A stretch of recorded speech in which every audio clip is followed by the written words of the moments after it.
Assalamualaikum warahmatullahi wabarakatuh. Selamat datang di channel Berbagi Kisah. Sejak awal, Allah menciptakan manusia dengan tujuan yang jelas. Dalam Al-Quran, Surat Az-Zariyat ayat 56, Allah berfirman, "Dan aku tidak menciptakan jin dan manusia, melainkan supaya mereka beribadah kepadaku." Mengapa ibadah menjadi begitu penting bagi manusia? Bukan karena Allah membutuhkan kita. Tidak. Allah Maha Sempurna dan tidak memerlukan apapun dari makhluknya. Ibadah diberikan untuk menyelamatkan manusia dari kehancuran spiritual, dari sifat sombong yang pernah menjerumuskan iblis.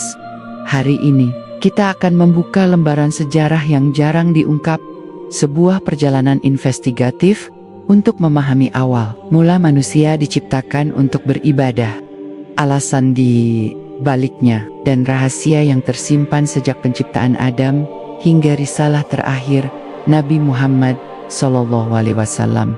Bismillah, mari kita mulai ceritanya.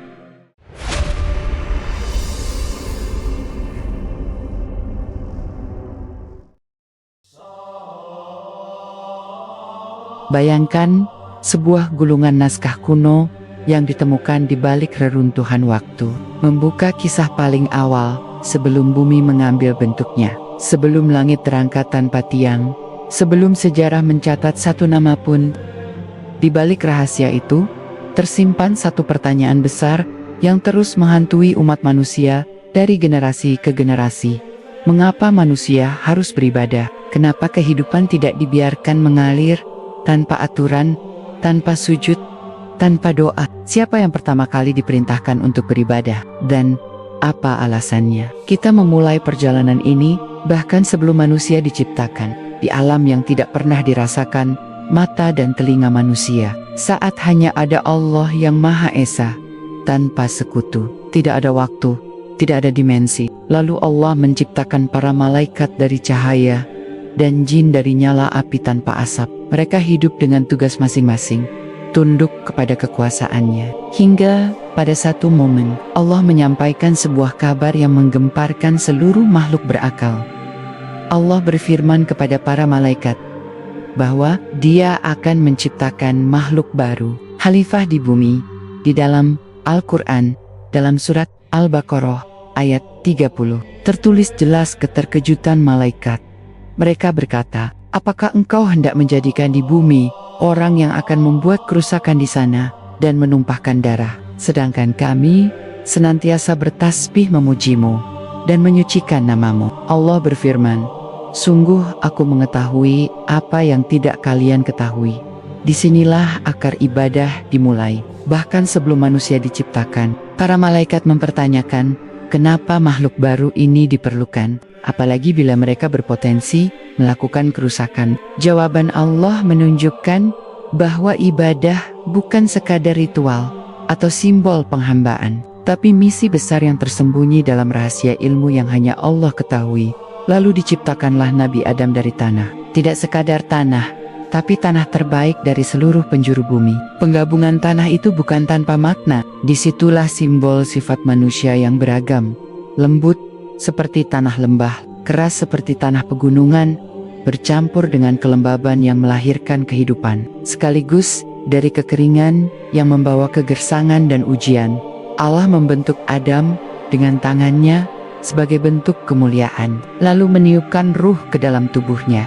Ketika ruh mencapai kepalanya, Adam bersin dan mengucapkan kalimat pertama dalam sejarah manusia, "Alhamdulillah." Maka sejak detik pertama keberadaannya, Adam sudah diajarkan ibadah, memuji penciptanya. Allah menjawab, "Semoga Allah merahmatimu wahai Adam." Ibadah adalah napas pertama manusia.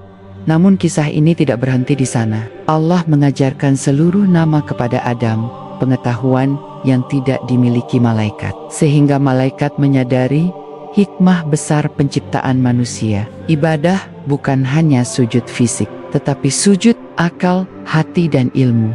Kemudian datanglah perintah yang mengguncang jagat raya. Allah memerintahkan malaikat agar bersujud sebagai bentuk penghormatan kepada Adam. Semua malaikat tunduk, kecuali satu makhluk iblis, yang ketika itu masih tercatat di antara barisan malaikat karena ibadahnya yang amat banyak. Iblis menolak. Dengan congkak ia berkata bahwa ia lebih baik dari Adam. Ia tercipta dari api, sementara manusia hanya dari tanah. Penolakannya bukan sekadar pembangkangan, tetapi penolakan terhadap tujuan penciptaan, penolakan terhadap ibadah itu sendiri. Ketika itulah iblis dilaknat dan dikeluarkan dari surga. Sejak saat itu, ia bersumpah akan menyesatkan anak keturunan Adam, menjauhkan mereka dari ibadah, dari tugas utama keberadaan manusia di bumi. Maka kita menemukan motif awal dari sebuah peperangan panjang. Ibadah adalah alasan kita diciptakan, dan itu pula yang dibenci musuh pertama manusia. Allah memperingatkan dalam Al-Quran surat Ad-Dhariyat ayat 56, "Dan tidaklah aku menciptakan jin dan manusia, melainkan agar mereka beribadah kepadaku." Ini adalah deklarasi misi eksistensi seluruh manusia. Ibadah bukan pilihan, melainkan identitas. Namun, Adam pun diuji. Ia tinggal di surga bersama istrinya, Hawa, yang diciptakan sebagai pasangan dan penenang bagi dirinya. Keduanya diberikan kenikmatan tanpa batas. Hanya satu larangan diberikan sebagai ujian penghambaan. Sebuah pohon yang Allah haramkan. Iblis menemukan celah. Ia menyusup, menipu, dan mempengaruhi. Manusia pertama terjerumus dalam pelanggaran. Mereka diturunkan ke bumi bukan sebagai hukuman mutlak, tetapi sebagai pembuktian sejati misi penghambaan di dunia yang penuh godaan. Di bumi dimulailah fase baru. Ibadah digoncang oleh pilihan, karena ibadah tanpa godaan bukanlah ujian. Adam bertobat langsung kepada Allah.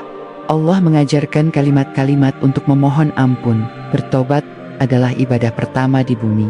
Maka dimulailah perjalanan panjang umat manusia. Generasi demi generasi diperintahkan untuk tak diuji, disesatkan oleh iblis, dan ditawarkan jalan menuju kembali kepada Tuhan yang menciptakan mereka dari Adam hingga Nabi Nuh. Dunia menyaksikan munculnya bentuk-bentuk penyembahan baru yang penuh penyimpangan. Saat generasi awal wafatnya orang-orang salih, iblis kembali menanam racunnya. Ia membisikkan manusia agar membuat patung orang-orang soleh itu. Awalnya untuk mengenang, tidak untuk disembah, tidak untuk diibadahi. Tetapi itulah langkah pertama penyimpangan. Seiring berjalannya waktu, patung itu diberi penghormatan lebih. Setelah generasi berganti, patung disembah sebagai perantara, kemudian sebagai Tuhan. Wats, Suwa, dan Nasr, nama-nama patung yang kelak disebut dalam Al-Quran surat Nuh ayat 23, menjadi simbol kemerosotan ibadah manusia, hingga bumi dipenuhi kesyirikan, kezaliman, dan pengingkaran.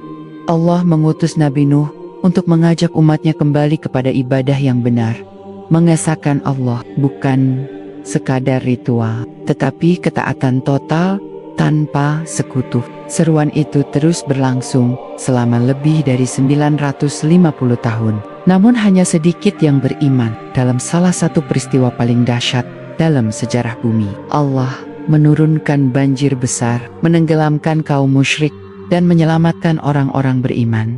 Bumi mulai kembali dari titik nol kehidupan. Namun tantangan ibadah tidak berhenti. Setiap kali satu umat lurus, generasi berikutnya tergelincir. Dari Nabi Hud kepada kaum Ad yang sombong dengan kekuatan mereka, Nabi Saleh kepada Syamud yang mengejek mukjizat unta Allah, Nabi Ibrahim menghadapi penyembah bintang dan idola. Ibrahim menghancurkan berhala mereka, menunjukkan betapa rapuhnya sembahan selain Allah. Tapi manusia selalu menemukan jalan baru untuk menjadikan hawa nafsu sebagai Tuhan. Ibadah bukan hanya aturan dari Tuhan, ia adalah garis pertahanan terakhir manusia melawan kesombongan dirinya sendiri. Sejarah berlanjut. Musa menghadapi Firaun yang menyombongkan diri sebagai Tuhan. Bani Israel yang baru saja diselamatkan dari laut tetap meminta dibuatkan berhala. Seakan manusia tak pernah puas hanya mengabdi kepada yang tidak terlihat oleh mata mereka. Allah mengutus ratusan nabi dan rasul, semua membawa pesan yang sama. ibadah hanya kepada Allah yang Maha Esa. Tetapi tiap zaman meninggalkan catatan pelanggaran yang sama pula.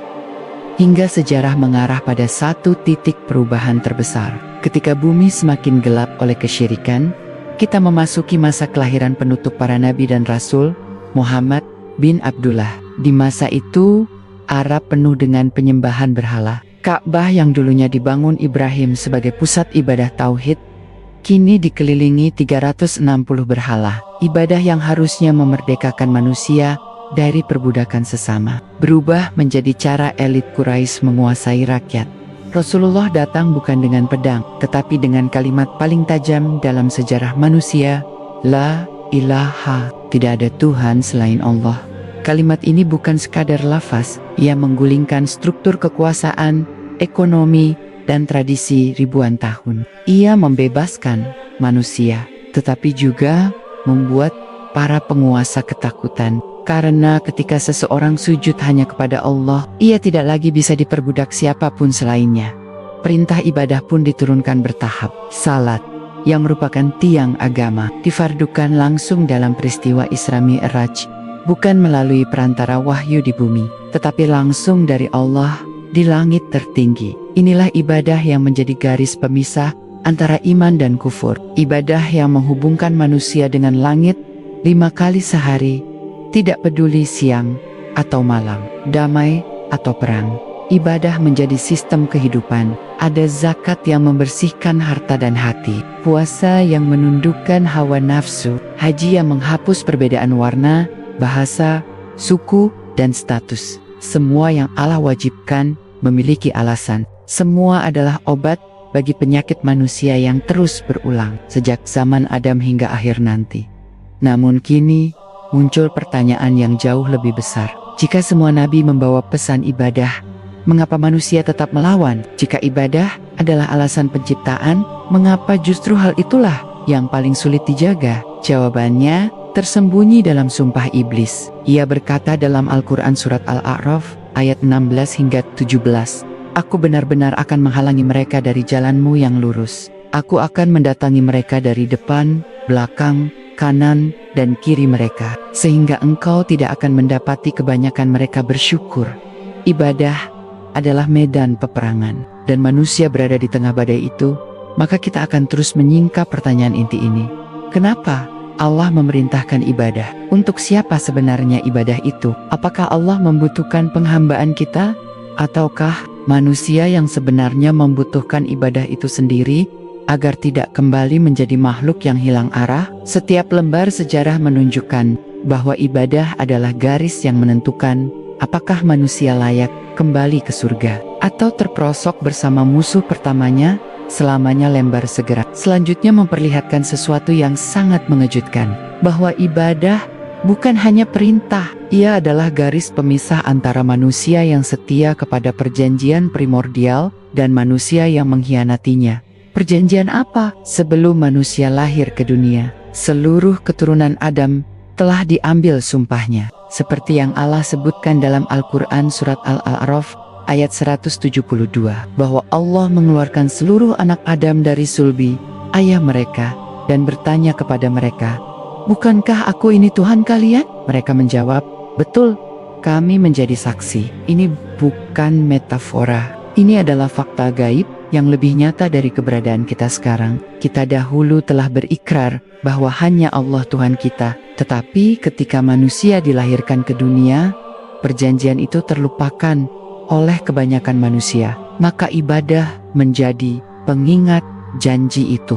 Dan perintah ibadah bukanlah beban, melainkan panggilan untuk kembali mengenali siapa kita sebenarnya.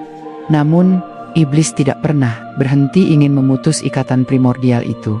Sejarah mencatat, semakin manusia meninggalkan ibadah, semakin manusia kehilangan jati diri. Mereka mengira bebas, namun sesungguhnya menjadi budak dari yang jauh lebih hina. Hawa nafsu, kesombongan, berhala, penguasa, bahkan sesama manusia yang lebih kuat.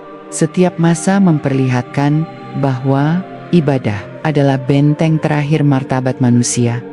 Mari kita telusuri lebih dalam. Mengapa salat menjadi ibadah yang paling ditegakkan? Mengapa ia yang pertama kali diperintahkan secara langsung di atas langit tertinggi. Karena sholat adalah pertemuan langsung antara hamba dan Tuhannya. Dalam setiap sujud, diletakkan wajah bagian paling terhormat dari tubuh ke tanah yang paling rendah. Itu bukan penghinaan, tapi pernyataan paling kuat bahwa manusia tidak pernah punya kuasa apapun di hadapan Sang Pencipta. Tetapi iblis tahu, jika sujud dijaga, manusia akan selamat dari jeratnya. Maka ia berusaha memutus sholat dari diri manusia, karena ia tahu sholat adalah penopang seluruh bangunan ibadah. Rasulullah bersabda dalam riwayat Syahih, perjanjian antara kami dan mereka adalah sholat. Siapa yang meninggalkannya, maka ia telah kafir. Ini bukan ancaman semata. Ini adalah gambaran bahwa tanpa sholat, tidak ada lagi tali yang menghubungkan manusia dengan langit. Namun salat hanyalah salah satu dari banyak bentuk ibadah yang mencetak manusia menjadi khalifah yang benar di muka bumi. Allah memerintahkan zakat bukan untuk mengambil harta manusia, tetapi agar manusia tidak menjadi budak harta mereka sendiri. Allah mewajibkan puasa agar manusia tidak dijadikan budak dari syahwat perut dan nafsu yang tak terkendali. Allah memerintahkan jihad bukan untuk tumpah darah, tetapi untuk menjaga agama dan martabat manusia dari dominasi kezaliman. Ibadah bukan mengurung manusia dalam ritual. Ibadah adalah kunci pembebasan manusia. Namun, perjalanan ini tidak pernah mudah. Setelah Rasulullah wafat, godaan kembali muncul. Muncul kelompok yang menggampangkan ibadah dan kelompok lain yang menambah-nambahkan ibadah tanpa dasar. Umat Islam digiring oleh bisikan iblis dalam dua arah, meninggalkan ibadah atau berbuat bid'ah dalam ibadah. Keduanya adalah senjata yang mengikis misi manusia. Kemudian, dunia modern datang membawa wajah baru. Iblis tidak lagi menjual berhala batu. Ia menjual ide-ide yang tampak ilmiah dan maju. Kebebasan mutlak, hidup hanya sekali, nikmati semuanya. Tidak perlu Tuhan untuk bermoral. Kita adalah pusat alam semesta. Manusia merasa berkuasa ketika meninggalkan ibadah. Padahal itulah saat mereka paling lemah. Mereka tidak menyadari bahwa saat tidak bersujud kepada Allah, mereka sedang bersujud kepada sesuatu yang lain. Maka tetap berlaku firman Allah dalam Al-Quran surat Az-Zariyat ayat 56, bahwa jin dan manusia diciptakan untuk mengabdi kepadanya. Tidak ada pengecualian. Yang berubah hanyalah kepada siapa manusia memilih untuk beribadah. Jika tidak kepada Allah, maka kepada selain Allah ia akan tunduk. Alur ini terus berulang hingga mendekati hari akhir. Pada zaman itu, ibadah akan menjadi barang paling langka. Rasulullah menjelaskan dalam riwayat Syahih bahwa Islam akan kembali asing seperti awal kemunculannya. Masjid banyak, tetapi sedikit yang benar-benar sujud dengan hati yang hidup. Al-Quran dibaca, tetapi tidak diamalkan. Agama dijadikan slogan, bukan pedoman. Ini bukan kisah fiksi. Ini adalah fakta sejarah masa depan yang telah diwahyukan. Namun, bukankah Allah Maha Kuasa? Mengapa tidak menjadikan manusia semuanya patuh saja? Mengapa harus ada ujian? Mengapa harus ada iblis? Allah memberikan jawabannya dalam Al-Quran, surat Al-Mulk ayat 2. Allah menciptakan mati dan hidup untuk menguji kalian. Siapa di antara kalian yang paling baik amalnya? Tanpa ujian, tidak ada arti kesetiaan. Tanpa godaan, tidak ada nilai bagi ibadah. Tanpa pilihan, manusia bukan khalifah, hanya robot tanpa jiwa. Ibadah bukan hanya tugas, ibadah adalah bukti cinta dan loyalitas manusia kepada penciptanya. Dan disinilah ketegangan terbesar sejarah berada. Apakah manusia akan setia pada perjanjian awalnya? Ataukah ia akan mengikuti langkah musuhnya menuju neraka? Pertempuran ini belum berakhir. Dan lembaran berikutnya akan membuka rahasia yang jauh lebih dalam.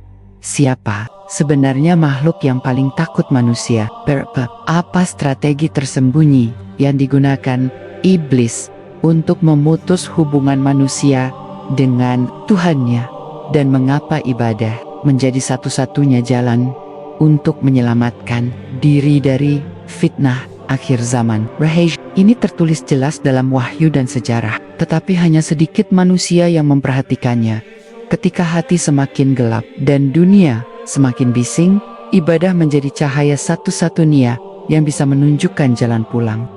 Sejarah memperlihatkan bahwa iblis tidak pernah menjalankan perang ini dengan cara yang sederhana. Ia tahu manusia tidak mungkin serta-merta mau menyembah setan atau meninggalkan Tuhan yang menciptakannya secara terang-terangan. Maka ia menyusun strategi paling licik sepanjang peradaban. Langkah pertama, membuat manusia menganggap ibadah bukan kebutuhan, tetapi beban. Ia membisikkan pada hati manusia bahwa hidup ini terlalu pendek untuk dihabiskan dalam sujud. Ia memoles kesibukan hingga tampak sebagai alasan paling logis untuk menunda kewajiban. Padahal yang ia lakukan adalah menggantikan Allah sebagai prioritas dalam hati manusia. Rasulullah memperingatkan bahwa iblis akan datang melalui segala pintu yang manusia kira aman. Dari depan berupa angan-angan masa depan, dari belakang berupa kemuliaan masa lalu, dari kanan berupa ajakan kebaikan yang salah arah, dari kiri berupa godaan keburukan yang dibungkus dengan kenikmatan sesaat. Iblis tidak memerintahkan manusia berhenti beribadah seketika, tetapi perlahan mengosongkan ruh ibadah itu dari dalamnya, menjadikannya ritual kering tanpa penghambaan sejati. Sejak awal sejarah, iblis memahami bahwa manusia adalah makhluk yang membutuhkan arah. Maka ia menciptakan banyak Tuhan palsu untuk menggantikan Allah. Ada yang menyembah batu, gunung, matahari, bulan, raja, nenek moyang, bahkan menyembah dirinya sendiri. Manusia memindahkan pusat ibadah dari Tuhan yang Maha Esa kepada makhluk yang lemah dan tidak memiliki daya apapun atas dirinya sendiri. Dan yang paling berbahaya, manusia mulai menyembah hawa nafsunya. Allah menggambarkan dalam Al-Quran, surat Al-Jathiyah ayat 23, bahwa ada manusia yang menjadikan hawa nafsunya sebagai Tuhan. Itulah bentuk syirik paling halus. Seseorang mengaku beriman, namun keputusan hidupnya tidak lagi berdasarkan perintah Allah, melainkan apa yang ia inginkan. Ia tidak mengucapkan kalimat syirik, tetapi ia menempatkan selain Allah sebagai penguasa dirinya. Maka iblis tidak perlu lagi memahat berhala, karena berhala itu telah tertanam di dalam dada manusia. Pada masa Rasulullah hidup, syirik terlihat jelas dan terbuka. Berhala mengelilingi Ka'bah. Penyembahan makhluk terjadi tanpa rasa malu. Namun pasca Islam berjaya, musuh mengubah wajahnya. Iblis memanfaatkan sifat dasar manusia yang mudah lupa dan mudah takjub kepada dunia. Ia memalingkan ibadah menjadi kebanggaan. Ada yang salat untuk dilihat manusia, ada yang bersedekah untuk dipuji, ada yang berilmu untuk dihormati. Rasulullah menyebut ini sebagai syirik kecil yang lebih samar daripada langkah semut di malam gulita di atas batu hitam. Ketika ibadah kehilangan keikhlasan, ibadah itu kehilangan ruhnya, dan musuh berhasil menusukkan racunnya ke dalam hati seorang mukmin tanpa suara dan tanpa bekas. Seiring berjalannya waktu, peperangan ini semakin intens. Dunia mulai memasuki fase kemajuan teknologi dan peradaban besar. Namun semakin modern sebuah masyarakat, semakin kosong jiwanya dari ibadah. Ketika menara-menara pencakar langit menjulang di kota-kota besar, suara azan sering kalah oleh hiruk-pikuk perdagangan dan ambisi manusia. Ilmu berkembang pesat, namun bukan untuk mengenal Allah, melainkan untuk merasa tidak membutuhkannya. Manusia menciptakan berbagai perangkat yang membuat hidup lebih nyaman, lalu lupa kepada Sang Pemberi nikmat. Mereka menyebut dirinya makhluk yang bebas, padahal kebebasan tanpa ibadah hanya bentuk lain dari perbudakan terhadap ego yang tidak pernah kenyang. Kenyataan paling pahit dari sejarah ibadah manusia adalah bahwa semakin banyak nikmat yang Allah berikan, semakin besar potensi manusia untuk melupakan Sang Pemberi nikmat. Inilah sebabnya Allah menetapkan ibadah sebagai sistem yang merawat jiwa manusia. Ketika kaya diwajibkan zakat agar tidak menjadi budak harta. Ketika sehat diperintahkan puasa agar tidak diperbudak nafsu. Ketika kuat diwajibkan jihad agar tidak diperbudak rasa takut kepada makhluk. Semua ibadah adalah bentuk perlindungan. Setiap perintah Allah menyelamatkan manusia dari dirinya sendiri. Siapa yang meninggalkan ibadah, maka ia sedang membiarkan dirinya menjadi sasaran empuk tipu daya iblis yang sudah ribuan tahun mempelajari psikologi manusia. Rasulullah menjelaskan bahwa mendekati hari kiamat, iblis akan menebar ujian paling mematikan dalam sejarah. Fitnah akhir zaman akan membuat ibadah menjadi sangat berat untuk dijaga. Tidak sedikit yang masih mengaku Islam, namun meninggalkan sholat. Banyak yang mengaku beriman, namun tidak mau tunduk kepada hukum Allah. Manusia hidup seakan-akan tidak akan mati. Mereka membangun dunia seolah-olah tidak ada akhirat. Mereka memperlakukan ibadah seperti barang cadangan, bukan kebutuhan primer. Rasulullah menggambarkan akan datang masa ketika masjid ramai manusia, tetapi hati mereka mati. Al-Quran dibaca banyak orang, namun hanya menjadi hiasan, bukan pegangan. Ini bukan ancaman bagi orang jauh. Ini adalah cermin bagi zaman sekarang. Lihatlah bagaimana dunia dengan cepat berubah menjadi panggung besar yang sibuk menampilkan kesenangan dan melupakan Sang Pencipta.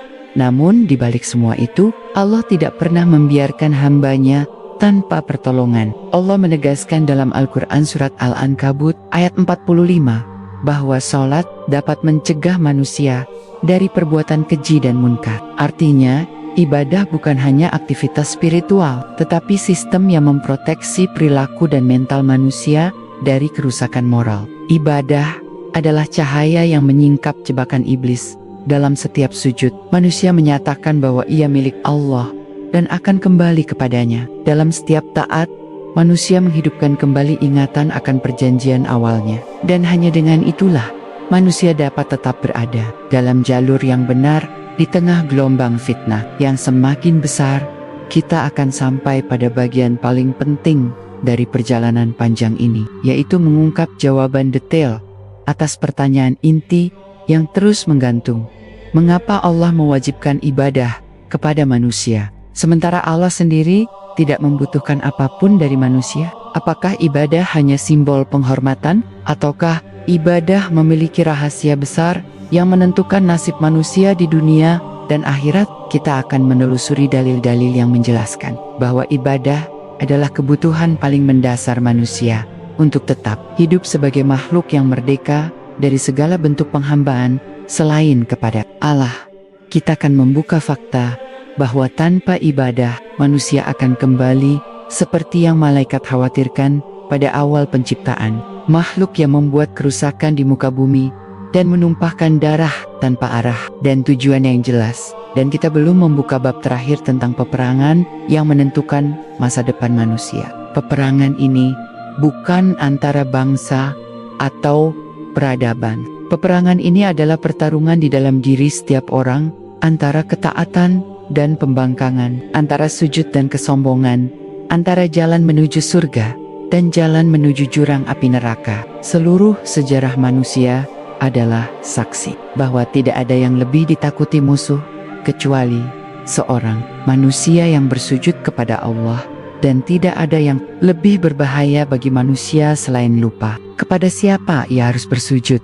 Seiring manusia terus menjalani hidup di dunia yang syarat ujian, ibadah menjadi satu-satunya alat untuk menjaga struktur fitrah dalam diri mereka. Namun, iblis tidak kehabisan cara. Ia tahu bahwa iman bisa dicuri bukan hanya dengan gangguan besar, tetapi melalui ketergelinciran kecil yang tidak terasa. Ia membisikkan rasa malas saat azan berkumandang. Ia menanamkan bisikan agar manusia menganggap bangun malam untuk salat tahajud adalah sesuatu yang berlebihan.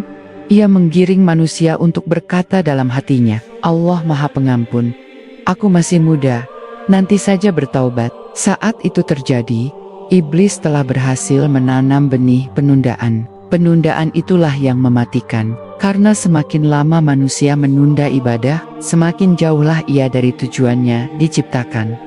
Dan di tempat-tempat tertentu di dunia, sejarah mencatat bentuk serangan yang jauh lebih halus, namun mematikan, menjadikan ibadah sebagai sekadar tradisi budaya, tanpa ruh dan makna. Manusia tetap menjalankan ritual, tetapi mereka lupa alasan mengapa itu dilakukan.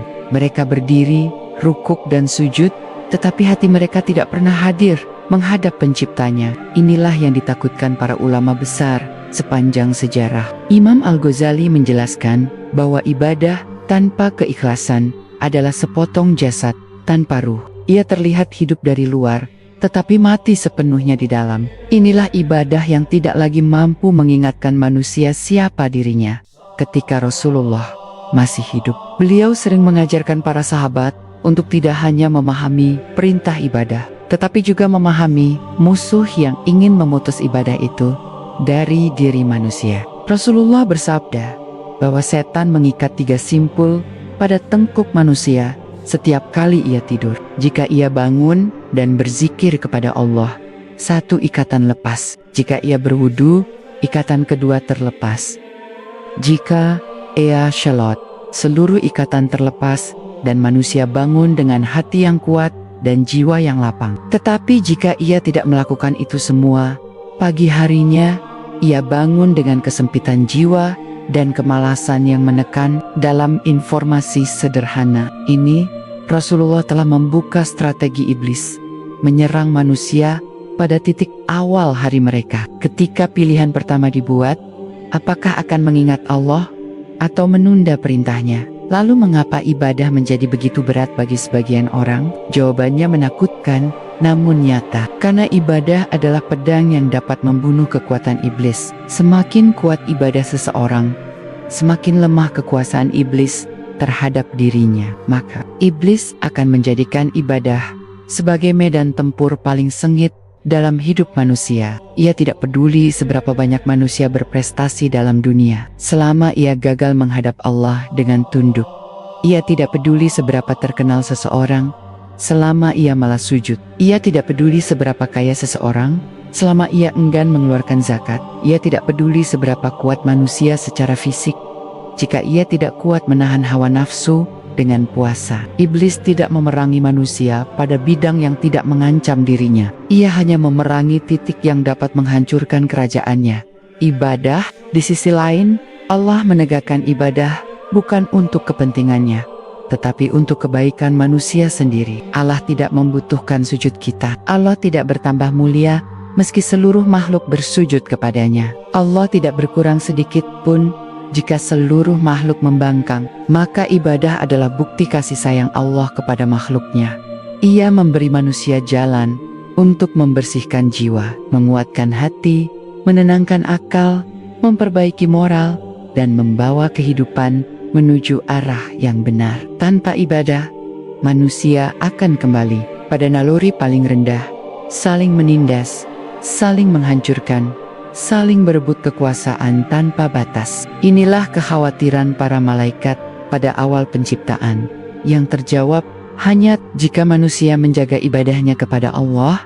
Tetapi kini kita memasuki fase paling gelap dalam sejarah ibadah manusia, dunia menjelang akhir zaman. Rasulullah menyampaikan dalam banyak riwayat syahih bahwa akan datang suatu masa ketika orang beriman harus menjaga agamanya seperti menggenggam bara api, bukan karena orang tidak percaya kepada Allah lagi, tetapi karena dunia diciptakan sedemikian rupa sehingga agama tampak sebagai sebuah kerugian. Orang yang jujur dianggap bodoh, orang yang berpegang pada syariat dianggap radikal, orang yang menjaga ibadah dianggap ketinggalan zaman. Ketika opini dunia berubah, ketika standar kebenaran tidak lagi merujuk kepada wahyu, tetapi kepada polling massa dan selera mayoritas, maka ibadah menjadi perjuangan paling berat. Disinilah Allah memperlihatkan hikmah terakhir dari ibadah. Ia adalah benteng terakhir yang memisahkan manusia dari kehancuran spiritual total. Ibadah melatih manusia untuk tunduk kepada zat yang tidak tampak oleh mata, namun hadir dalam setiap helaan nafas. Ibadah menuntut manusia untuk berkorban demi sesuatu yang tidak langsung terlihat hasilnya, tetapi pasti akan membuahkan balasan. Dalam ibadah terdapat mujahadah, perjuangan menaklukkan musuh dalam diri sebelum menghadapi musuh di luar diri. Selama ibadah masih berdiri tegak dalam jiwa manusia, maka masih ada harapan bagi dunia ini. Dan semakin kita menyelam ke dalam rahasia ibadah, semakin jelas bahwa sejarah manusia bukan sekadar tentang umat dan kerajaan yang bangkit, lalu jatuh. Sejarah manusia adalah tentang siapa yang tetap bersujud dan siapa yang memilih berdiri melawan perintah Tuhannya. Di setiap kota yang hancur, di setiap bangsa yang runtuh, selalu bisa ditelusuri akar penyebabnya kepada satu hal. Ketika ibadah ditinggalkan, fitnah menjadi penguasa dan kehidupan kehilangan arah. Ibadah bukan hanya bagian dari sejarah manusia. Ibadah adalah pengendali sejarah manusia. Kini kita telah berada di ambang penyingkapan bab yang paling menentukan. Hakikat ibadah sebagai perang eksistensial. Siapa yang manusia layani akan menentukan siapa yang berkuasa di dalam dirinya. Setiap manusia hanya punya dua pilihan: menjadi hamba Allah secara bebas, atau menjadi hamba selain Allah tanpa sadar. Itulah yang akan kita bongkar lebih dalam di lembar selanjutnya, tentang bagaimana iblis menargetkan ibadah manusia sebagai proyek terbesar penghancuran fitrah, dan bagaimana Allah memberikan manusia senjata paling dahsyat untuk melawannya. Namun kisah ibadah tidak berhenti pada perintah sholat 5 waktu. Ada dimensi lebih dalam yang sering luput dari perhatian, seolah Allah ingin menunjukkan bahwa ibadah bukan sekadar ritual harian, tetapi sebuah sistem yang membentuk manusia untuk kembali pada fitrah. Saat manusia meminta kepada Allah dengan ilmu yang benar, ia tersambung langsung dengan kekuatan yang mengatur seluruh alam. Namun ketika manusia menjauh, ia akan tunduk pada sistem lain yang menghancurkannya. Itulah sebabnya setan tidak pernah berhenti berusaha menjauhkan manusia dari ibadah. Dalam sebuah kenyataan yang jarang disadari banyak orang, iblis tidak pernah meminta agar manusia berhenti percaya kepada Allah. Ia hanya ingin manusia tidak sujud kepada Allah.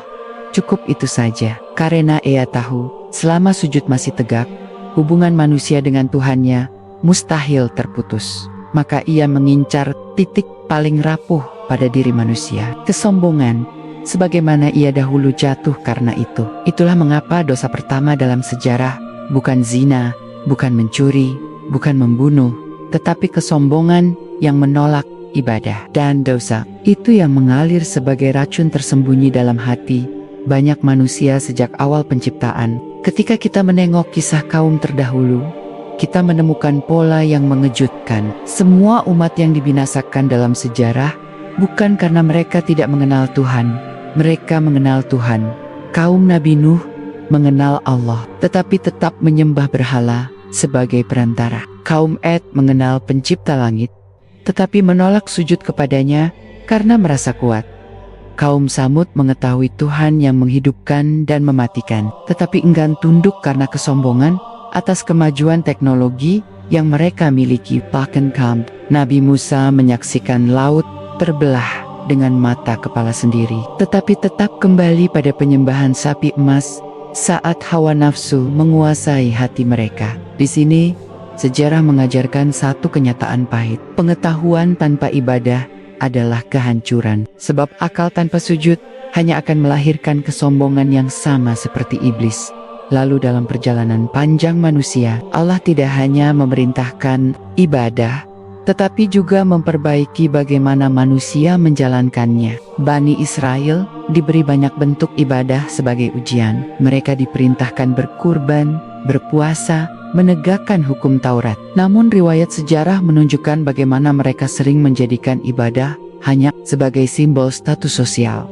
Mereka memperbanyak ritual untuk dipuji manusia, bukan untuk mendekat pada Allah. Karena itu Allah menurunkan Nabi Isa alaihissalam membawa ruh ketaatan yang lebih jernih, membersihkan ibadah dari kepura-puraan. Tetapi kesombongan para pemuka agama membuat mereka menolak kebenaran dan memanipulasi kitab untuk mempertahankan kekuasaan. Mereka mengubah ibadah menjadi alat untuk mengendalikan masyarakat, bukan jalan untuk tunduk kepada Tuhan.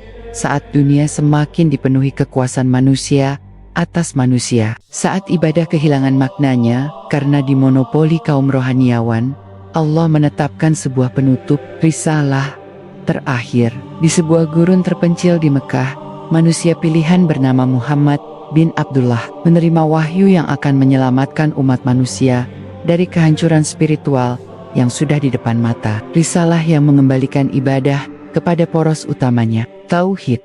Tidak ada perantara, tidak ada kasta, tidak ada imam yang dapat menghalangi atau memonopoli hubungan seorang hamba dengan penciptanya. Syalak kembali diarahkan sebagai bentuk pengakuan mutlak bahwa manusia tidak memiliki apapun di hadapan Sang Pencipta. Puasa diperintahkan agar manusia merasakan lemahnya tubuh dan mengetahui siapa sesungguhnya yang memberi kekuatan. Zakat diwajibkan agar manusia tidak memperbudak sesamanya dengan harta. Haji diperintahkan untuk menghapus kesombongan status, jabatan, dan warna kulit, karena semua orang memakai pakaian yang sama. Semua ibadah ini tidak lain merupakan satu paket penyelamatan manusia dari sifat iblis yang diwariskan pada hati mereka.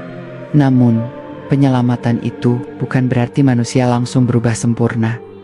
Setan tidak tinggal diam, ia menjadikan ibadah sebagai medan pertempuran terakhir. Ia menghembuskan was-was dalam salat, membuat orang hanya bergerak tanpa hati. Ia menipu manusia seolah banyak amal tanpa keikhlasan sudah cukup untuk selamat. Ia menyulap dunia agar tampak lebih layak disembah dibanding Tuhan pencipta alam. Bahkan yang lebih berbahaya, ia menjerumuskan sebagian manusia kepada bentuk ibadah yang kembali mengarah pada syirik. Padahal itu dosa terbesar yang membuat seluruh amal ibadah gugur seketika.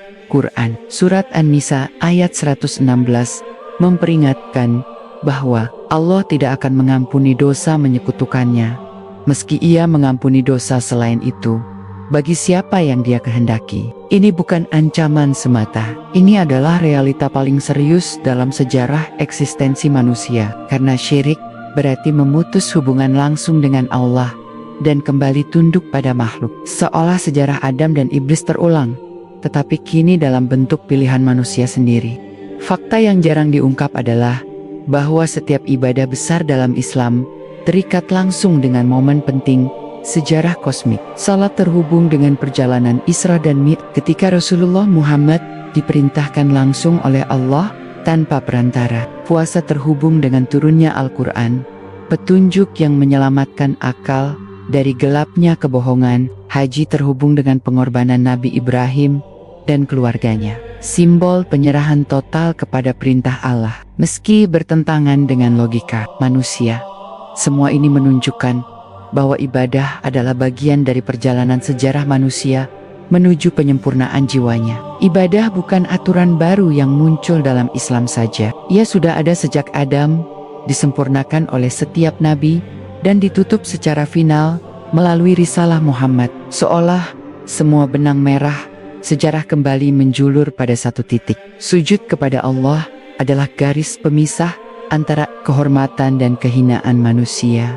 Kini lembaran ini membawa kita pada satu pertanyaan besar. Jika ibadah adalah alasan manusia diciptakan, mengapa begitu banyak manusia yang meninggalkannya? Mengapa semakin banyak orang merasa tidak membutuhkan Tuhan? Mengapa bumi yang dahulu dipenuhi wahyu, kini dipenuhi bisikan kesombongan? Dan mengapa sejarah kejatuhan Yumitumit terdahulu seolah berulang di masa modern? Kita menyaksikan kemajuan teknologi, megahnya peradaban, dan kejayaan ilmu pengetahuan. Namun manusia semakin mudah mengingkari Tuhan yang menciptakan otak yang mereka banggakan. Ibnu Qayyim menyebutkan bahwa hati yang tidak disirami ibadah akan menjadi padang pasir kekeringan iman. Lalu padang pasir itu akan dipenuhi ilusi sebagai pelarian, hingga manusia lupa arah dan tujuan hidup yang sebenarnya. Sejarah membuktikan ketika ibadah hilang dari kehidupan manusia, kehancuran menanti di depan gerbang peradaban. Maka narasi ini belum selesai, karena perjalanan ibadah masih terus berlangsung hingga hari kiamat tiba. Ada kisah besar yang masih tersembunyi, bahwa menjelang akhir zaman, ibadah akan menjadi sesuatu yang sangat berat untuk dipertahankan. Fitnah Dajjal akan menguji manusia pada inti terdalam alasan ia diciptakan. Apakah ia akan tetap sujud kepada Allah atau sujud pada makhluk yang menipu dengan kekuasaan yang seolah tidak terbatas? Dan pada akhirnya, lembaran sejarah ini akan memperlihatkan siapa yang menang dalam pertempuran panjang sejak Adam sampai hari penentuan. Semua tergantung satu hal, apakah manusia memilih untuk tetap menyembah Allah atau tidak. Karena ibadah bukan soal banyaknya gerakan tubuh, bukan banyaknya hafalan doa, melainkan apakah manusia mengakui dirinya hanyalah hamba dan Allah sebagai satu-satunya Tuhan. Dan disinilah narasi investigatif ini terus membuka teka-tekinya. Ibadah adalah alasan penciptaan manusia, tetapi masih ada pertanyaan rahasia yang belum terjawab. Jika ibadah adalah tujuan utama, mengapa manusia diberi kebebasan memilih untuk tidak melakukannya? Mengapa ujian begitu berat? Mengapa setan dibiarkan hidup hingga hari kiamat? Mengapa surga dan neraka tidak diperlihatkan sejak awal agar manusia tidak ragu sedikit pun? Semua itu masih mengendap, menunggu untuk diungkap, dan kita akan masuk lebih dalam lagi. Namun sebelum kita menjawab semua pertanyaan besar itu, kita harus memahami bahwa sesuatu yang tampak sederhana seperti ibadah ternyata menyimpan struktur kosmik yang sangat kompleks. Di balik setiap sujud yang kita lakukan, ada sejarah panjang peperangan antara kebenaran dan kebatilan yang berlangsung sejak awal penciptaan. Para ulama Ahlus Sunnah wal Jamaah telah mengajarkan bahwa manusia tidak hanya diberi perintah beribadah, tetapi juga misi besar untuk membuktikan di hadapan seluruh alam bahwa mereka layak mendapatkan kemuliaan yang Allah anugerahkan kepada Adam. Itulah sebabnya setan tidak diberi izin untuk mati lebih awal. Ia dibiarkan hidup untuk membuktikan ucapannya di hadapan Allah bahwa mayoritas manusia akan berpaling dari ibadah, bahwa manusia akan mengikuti hawa nafsu dan tunduk pada dunia yang fana hingga lupa tujuan penciptaannya. Setan bersumpah atas nama kemuliaan Allah dalam Al-Quran surat Al-Hir ayat 39 bahwa ia akan menyesatkan manusia kecuali hamba-hamba Allah yang ikhlas dalam ibadahnya. Jadi peperangan terbesar dalam hidup manusia bukanlah melawan sesama manusia, melainkan melawan tipu daya yang menargetkan inti penciptaannya, ibadah. Ketika kita menyingkap lapisan sejarah satu demi satu, semakin jelas bahwa manusia sejatinya sedang menjalani misi pembuktian. Sujud bukan hanya kehormatan, tapi juga senjata. Zikir bukan hanya ingatan, tapi juga benteng. Puasa bukan hanya menahan lapar, tapi juga memutus rantai kendali hawa nafsu yang menjadi pintu setan masuk. Bahkan senyuman kepada sesama dan sedekah paling kecil adalah investasi untuk memenangkan pertarungan spiritual dalam skala yang jauh lebih luas daripada yang tampak oleh mata. Dunia hanyalah panggung ujian, dan ibadah adalah bukti lulus atau tidaknya manusia dari ujian itu. Disinilah rahasia besar tersimpan, bahwa kehidupan yang tampak rumit sesungguhnya hanya mengarah pada satu pertanyaan yang akan ditanya kepada setiap manusia di hari kiamat. Siapa yang kamu sembah selama hidupmu? Sebuah fakta mengejutkan yang banyak dilupakan. Ibadah bukan hanya ukuran keimanan manusia, tetapi juga indikator kerusakan sebuah umat. Ketika syalat ditegakkan, masyarakat berdiri di atas keadilan. Ketika puasa dijalankan, kesenjangan sosial melemah karena orang kaya merasakan lapar yang dirasakan orang miskin. Ketika zakat ditunaikan, harta tidak menumpuk pada satu golongan. Ketika amar ma'ruf nahi munkar ditegakkan, kezaliman tidak mendapatkan tempat. Namun ketika ibadah mulai ditinggalkan, tanda kehancuran peradaban muncul satu persatu. Ulama terdahulu menyebutkan, jika kamu ingin melihat nilai dari sebuah bangsa, lihatlah bagaimana mereka menghidupkan masjidnya. Masjid bukan sekadar bangunan, ia adalah indikator apakah umat masih terhubung dengan misi penciptaannya, atau sudah terputus dari langit. Di sisi lain, fakta-fakta dalam sunnah menunjukkan sesuatu yang membuat bulu kuduk merinding. Di akhir zaman, ibadah akan menjadi hal yang sangat langka. Orang salat, tetapi hati tidak khusyuk. Orang membaca Al-Quran, tetapi tak melewati tenggorokan. Orang pergi haji, tetapi karena harta dan kebanggaan, mushaf Al-Quran tetap ada, tetapi bukan lagi menjadi pedoman kehidupan. Inilah skenario yang iblis tunggu sejak awal. Bukan menjadikan manusia ateis, tetapi menjadikan ibadah sebagai ritual kosong, tanpa makna. Karena itu ia tidak takut pada gerakan tubuh manusia. Ia takut pada hati yang tunduk pada Allah. Ia tidak takut pada lantunan doa. Ia takut pada tangis yang lahir dari kejujuran seorang hamba di hadapan Tuhannya. Itulah mengapa peperangan yang ia lancarkan bukan untuk menghilangkan ibadah sepenuhnya, melainkan merusak esensinya dari dalam. Dan di titik ini muncul pertanyaan yang menghantui banyak pemikir Muslim sepanjang sejarah. Jika tujuan Allah menciptakan manusia adalah ibadah, mengapa tidak seluruh manusia diciptakan taat saja? Mengapa diberi pilihan untuk ingkar dan tersesat? Jawaban dari Al-Quran dan hadis sahih menunjukkan bahwa ibadah tanpa kebebasan memilih bukanlah ibadah. Malaikat bertasbih tanpa henti, tidak pernah bermaksiat, tetapi mereka tidak menjadi makhluk paling mulia di bumi. Manusia diberi kehendak bebas untuk memilih ibadah, dan dari pilihan itulah muncul nilai paling tinggi dalam kehidupan seorang hamba. Karena untuk tunduk kepada Allah, manusia harus melawan hawa nafsunya sendiri. Bisikan setan, godaan dunia, serta tekanan masyarakat yang menormalisasi kemaksiatan. Ketaatan yang lahir dari pertarungan semacam itu jauh lebih agung daripada ketaatan yang lahir dari ketidakmampuan untuk memilih selain taat. Maka ibadah bukan sekadar kewajiban, ia adalah bukti loyalitas manusia terhadap pencipta yang memberinya segalanya. Sujud adalah deklarasi bahwa manusia tidak mengikuti jalan iblis, bahwa ia memilih kerendahan hati daripada kesombongan. Dan jika manusia tetap teguh dalam ibadah hingga hembusan napas terakhir, ia telah memenangkan pertarungan pertama yang pernah meledak di alam semesta sebelum bumi diciptakan. Inilah alasan mengapa satu sujud saja lebih dicintai Allah daripada dunia dan seisinya. Karena satu sujud menunjukkan siapa penguasa hati manusia. Namun cerita ini belum selesai. Masih ada teka-teki besar yang harus kita pecahkan. Jika ibadah adalah jalan kembali menuju Allah, maka mengapa sebagian manusia merasa ibadah tidak menghadirkan ketenangan? Mengapa sebagian orang tetap merasa gelisah meski sering beribadah? Mengapa banyak yang meninggalkan sholat meski tahu itu kewajiban? Mengapa hatinya seolah tidak bisa menyentuh makna ibadah? Jawaban dari pertanyaan ini akan membuka babak baru dalam investigasi kita. Babak yang menjelaskan rahasia hubungan antara iman dan rasa nikmat dalam ibadah. Dan mengapa ada hati yang hidup dan ada hati yang mati meski masih berdetak. Pertanyaan tentang kenapa sebagian manusia tidak menemukan ketenangan dalam ibadah membawa kita kepada rahasia penting yang sering tidak disadari. Ibadah bukan hanya tentang perbuatan fisik, tetapi tentang hati yang bergetar mengingat Allah. Di dalam hati manusia terdapat sebuah tempat yang hanya bisa diisi oleh kedekatan kepada Allah.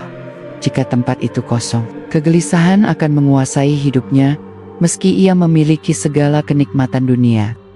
Itulah sebabnya banyak orang yang menjalankan ibadah hanya sebagai rutinitas. Bibir bergerak, tubuh bergerak, tetapi hati tetap membeku. Rasulullah Muhammad bersabda dalam hadis sahih bahwa dalam tubuh manusia ada segumpal daging. Jika ia baik, maka baiklah seluruh tubuh.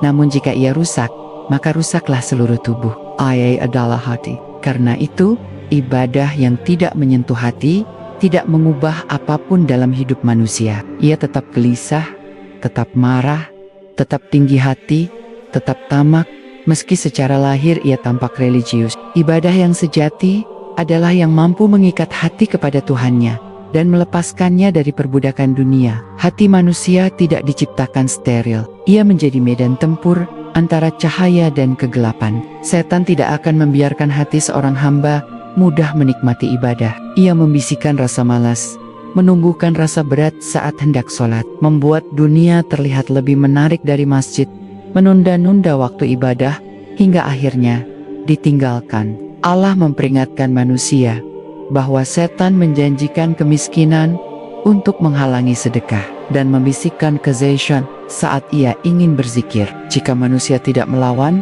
bisikan itu akan menjadi keyakinan. Ia akan merasa bahwa dunia lebih penting daripada sujud. Pada titik itu, ia sudah kalah sebelum sempat berperang.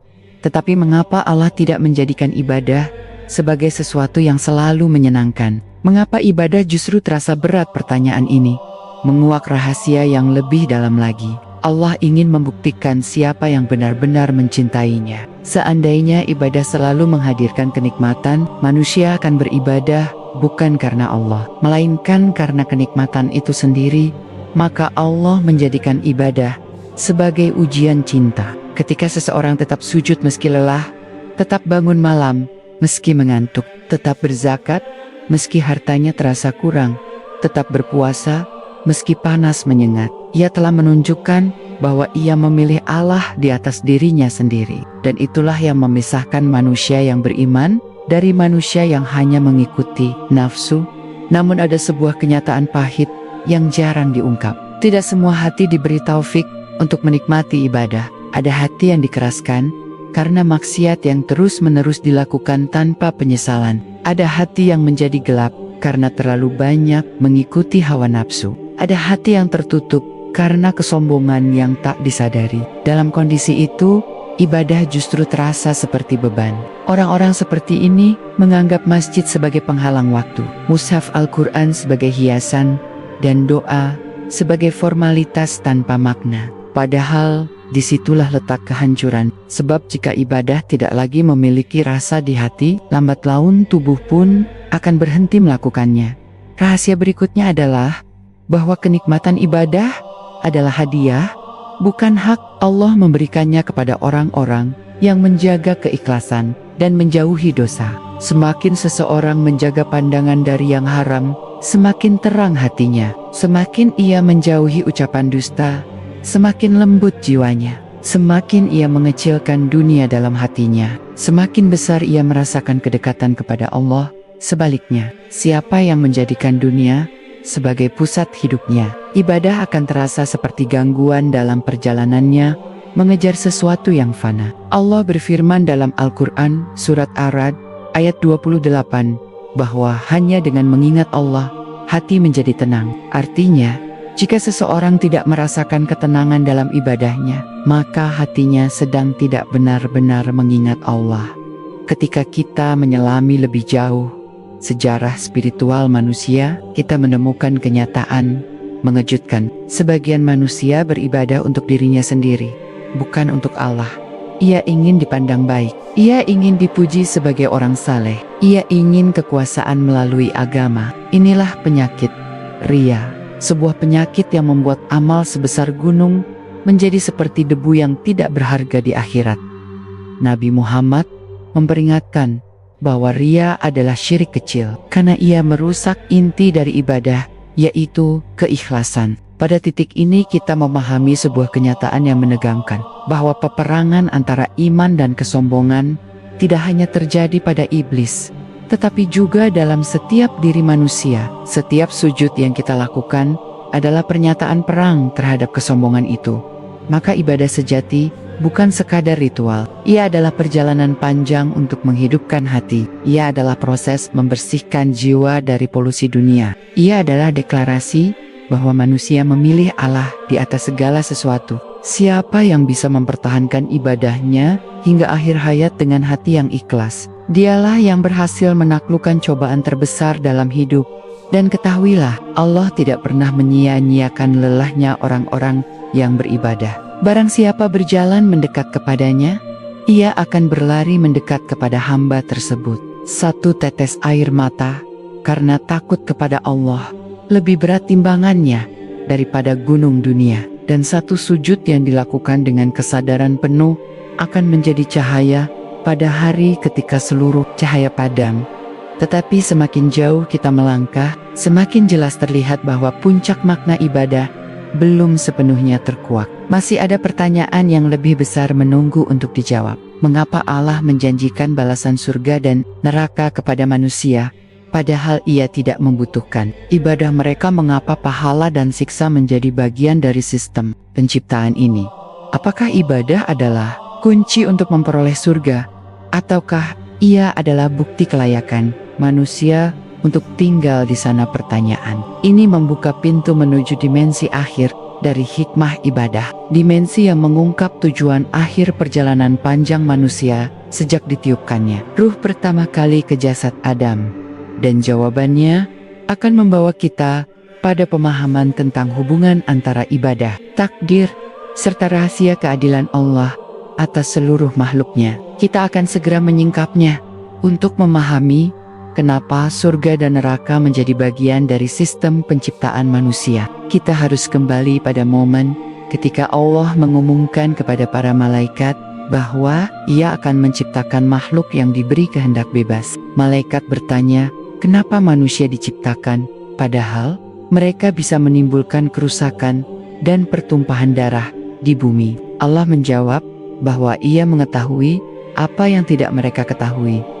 Jawaban itu bukan hanya tentang potensi ilmu manusia, tetapi potensi ibadah manusia yang lahir dari pilihan, bukan dari kepatuhan tanpa pilihan. Surga dan neraka ada sebagai konsekuensi logis dari pilihan tersebut. Jika manusia memilih ibadah dan kebenaran, surga adalah tempat yang sesuai. Jika manusia menolak ibadah dan mengikuti setan, neraka adalah tempat yang setimpal. Semua adalah bagian dari keadilan absolut Allah. Karena tanpa pembalasan yang adil, hidup akan menjadi permainan tanpa makna. Namun ada rahasia yang jauh lebih dalam. Surga bukan sekadar hadiah, dan neraka bukan sekadar hukuman. Surga adalah rumah asal ruh manusia. Ia merindukan kembali ke sana. Ibadah adalah jalan pulang. Ketika manusia sujud, jiwanya sedang bergerak menuju tempat yang pernah ia huni sebelum turun ke dunia, dan sebaliknya. Jika manusia menolak ibadah, jiwanya semakin menjauh dari rumahnya, hingga tenggelam dalam kegelapan yang ia pilih sendiri. Karena itu, Allah berfirman bahwa manusia akan dibangkitkan dalam keadaan seperti ia mati, dan ia akan dikumpulkan bersama siapa yang ia cintai. Jika ia mencintai ibadah dan orang-orang beriman, ia akan bersama mereka dalam naungan rahmat Allah. Tetapi jika ia mencintai dosa dan para pendosa, surga tidak akan mengenal namanya. Pada titik ini, kita perlu membuka fakta serius yang sering diabaikan. Ibadah bukan sekadar sarana untuk mendapatkan pahala. Ibadah adalah perangkat untuk menyucikan ruh manusia agar layak kembali berada di hadapan Allah. Surga bukan tempat yang dapat dihuni oleh hati yang kotor. Itulah hukum yang tidak bisa dijejaki oleh logika dunia. Dunia menjadi arena pembersihan. Ibadah menjadi proses penyucian. Setiap sujud mengikis kerak kesombongan. Setiap zikir membersihkan gelapnya hati. Setiap sedekah memotong akar cinta dunia. Dan setiap tangisan yang jatuh dalam sujud menghapus karat yang menutupi cahaya iman. Pada akhirnya, yang memasukkan manusia ke surga bukan banyaknya amal, melainkan rahmat Allah yang diberikan kepada hati yang bersih dan tunduk. Namun, masih ada pertanyaan besar yang harus dipecahkan. Jika Allah menciptakan manusia untuk beribadah, mengapa ada yang tidak mendapatkan hidayah? Mengapa ada yang disesatkan? Jawabannya, bukan karena Allah menzalimi manusia, tetapi karena manusia yang memilih jalan itu terlebih dahulu. Allah tidak menutup pintu hidayah, kecuali bagi mereka yang sudah mengunci hatinya rapat-rapat dari cahaya kebenaran. Setiap manusia diberi kesempatan, diberi akal, diberi tanda-tanda di langit dan di bumi, diberi utusan dan kitab suci. Jika ia menolak semuanya, ia sedang memilih konsekuensi yang menuntutnya di akhirat. Dan inilah bagian paling menegangkan dalam sejarah ibadah manusia. Di akhir zaman, kata Rasulullah, agama akan kembali asing seperti awal kemunculannya. Masjid-masjid megah, tetapi kosong dari Al-Quran dihormati sampulnya, tetapi tidak dipahami isinya. Ibadah menjadi tradisi, bukan kesadaran. Sujud menjadi gerakan kosong, bukan pengakuan kehambaan. Inilah masa ketika orang berpegang teguh kepada agama, seperti memegang bara api. Di masa itu, kualitas ibadah satu orang beriman bisa melampaui ibadah 1000 orang terdahulu, karena beratnya ujian yang melingkupinya. Fitnah paling besar, fitnah Dajjal, akan menguji inti ibadah manusia. Ia akan datang membawa penipuan yang membuat manusia menyembahnya sebagai Tuhan. Ia akan mengendalikan dunia, menguasai makanan dan kesehatan, mengendalikan teknologi yang menyilaukan mata manusia. Dan siapa yang tetap beribadah kepada Allah, siap menolak tunduk kepadanya, akan dianggap musuh seluruh dunia. Hanya orang yang benar-benar mengerti alasan ia harus beribadah yang akan bertahan. Inilah puncak pertaruhan yang dimulai sejak iblis menolak bersujud kepada Adam. Pada akhirnya, narasi ini membawa kita kepada satu pemahaman penting. Ibadah bukan sekadar tugas yang harus dikerjakan setiap hari. Ibadah adalah sejarah panjang perjuangan kehormatan manusia. Ia adalah jalan untuk kembali ke tempat yang dijanjikan. Ia adalah bukti bahwa manusia memilih menjadi hamba Allah, bukan hamba dunia. Dan saat hari penghakiman tiba, Allah tidak akan bertanya, seberapa besar kekuasaan yang kita miliki, seberapa banyak harta yang kita simpan, atau seberapa tinggi jabatan yang kita capai. Ia akan bertanya kepada hati kita, siapa yang engkau sembah selama hidupmu? Tetapi semua ini belum menjawab satu misteri terakhir. Jika ibadah adalah tujuan akhir manusia, mengapa dunia diciptakan penuh dengan kesulitan? Mengapa doa tidak selalu langsung dijawab? Mengapa orang yang taat justru sering merasakan penderitaan? Mengapa ibadah terkadang tidak mendatangkan perubahan dalam hidup secepat yang manusia harapkan? Pertanyaan inilah yang akan membuka pintu menuju rahasia paling dalam dari ibadah. Rahasia yang menjelaskan hubungan antara kesulitan hidup, keimanan, dan takdir Allah yang menyelimuti segala sesuatu dengan hikmah yang tersembunyi. Dan kini, kita berada pada halaman terakhir dari perjalanan panjang ini. Sebuah perjalanan yang membawa kita dari penciptaan Adam hingga tegaknya risalah terakhir Nabi Muhammad SAW. Dalam setiap lapisan sejarah yang kita buka, terlihat satu pola yang tidak pernah berubah. Allah memutus Rasul, manusia membangkang. Allah turunkan kitab, manusia lemparkan ke belakang punggungnya. Allah menjelaskan tujuan hidup, manusia menuntut alasan lain. Dan setiap kali manusia lupa untuk apa ia diciptakan, dunia pun menjadi panggung kerusakan yang terus berulang. Namun, ada sesuatu yang berbeda pada umat yang terakhir ini. Nabi Muhammad SAW membawa peringatan yang bukan hanya kepada satu kaum, bukan hanya untuk satu negeri, bukan hanya untuk satu zaman, tetapi sebagai peringatan bagi seluruh alam hingga hari ketika waktu berhenti. Dan di dalam risalah itulah terkandung jawaban paling gamblang atas pertanyaan besar yang sejak awal mendorong perjalanan ini. Kenapa manusia harus beribadah? Apa yang sebenarnya membuat ibadah itu wajib?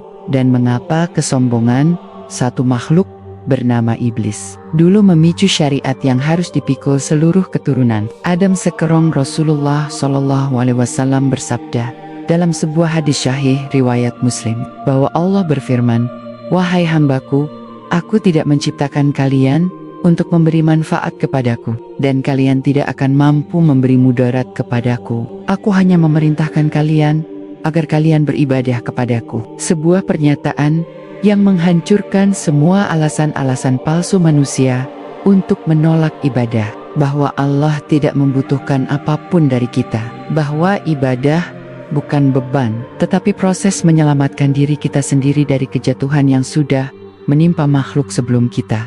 Karena sejak awal, perintah ibadah diberikan bukan untuk menguji kekuatan manusia, bukan untuk membuat manusia tunduk tanpa pertanyaan, yakni untuk menjaga manusia dari penyakit yang membinasakan. Iblis, kesombongan, kesadaran bahwa ibadah adalah benteng yang memisahkan manusia dari kehancuran abadi. Karena ketika manusia menghapus ibadah, sifat-sifat iblis akan tumbuh menggantikan fitrah Adam.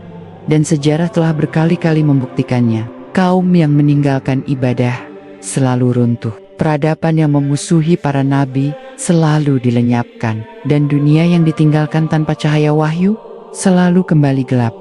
Ibadah adalah tali penghubung satu-satunya antara manusia dengan tujuan diciptakannya ia. Tanpa ibadah, manusia tidak memiliki arah. Tanpa ibadah, hidup hanyalah penundaan kematian. Tanpa ibadah, segala usaha, sebesar apapun, hanyalah perjalanan cepat menuju kehancuran yang pasti. Maka ketika Allah memerintahkan ibadah, itu adalah bentuk kasih sayang paling besar bagi manusia. Ibadah menjaga hati agar tidak lupa bahwa ia bukan Tuhan. Ibadah menjaga akal agar tidak mengira dirinya paling berhak menentukan kebenaran. Ibadah menjaga manusia tetap berada pada derajat yang terhormat, bukan menjadi makhluk yang lebih sesat dari binatang. Dan kini kita tahu mengapa Allah menegaskan dalam Al-Quran surat Az-Zariyat ayat 56 bahwa tujuan penciptaan manusia dan jin hanya satu, untuk beribadah kepadanya. Karena jika manusia kehilangan tujuan itu, maka seluruh alasan keberadaannya akan runtuh. Tanpa ibadah, manusia hanyalah makhluk yang sedang menunggu keputusan akhir pengadilan Tuhannya. Semua lembaran sejarah yang tadi kita buka hanyalah satu hal yang membuktikan bahwa kita hidup bukan untuk dunia, bahwa napas ini bukan hadiah gratis, bahwa setiap manusia akan kembali pada satu pertanyaan yang tidak bisa ia hindari. Untuk apa kamu diciptakan? Dan ketika manusia menjawab dengan amalnya, bukan sekadar kata-kata, disitulah ia memahami kenapa Allah memerintahkannya beribadah sejak Adam pertama kali menatap kehidupan. Karena ibadah adalah jantung dari keberadaan manusia. Tanpanya, manusia adalah jasad kosong yang berjalan tanpa ruh. Tetapi dengannya, manusia memiliki tempat yang lebih tinggi dari malaikat. Itulah perbedaan yang iblis tidak terima. Itulah alasan perang panjang antara ketaatan dan kesombongan tidak akan pernah berhenti. Dan itulah sebabnya Allah tidak pernah menghentikan seruannya. Maka ketika kita menutup lembar ini, satu hal harus tertanam kuat dalam hati, bahwa ibadah bukan pilihan, bukan sekadar tradisi, bukan kegiatan mingguan yang boleh ditunda, melainkan identitas utama manusia, garis pembeda antara kemuliaan dan kehinaan, keputusan yang akan menentukan akhir seluruh perjalanan panjang ini. Apakah kita akan mengikuti jejak Adam yang kembali kepada Allah dengan taubat dan ketaatan, ataukah mengikuti iblis yang menolak sujud karena kesombongan? Sejarah telah memberikan jawabannya. Sekarang bagian kita untuk menentukan peran di dalamnya. Tujuan penciptaan manusia dan jin adalah satu, beribadah kepada Allah.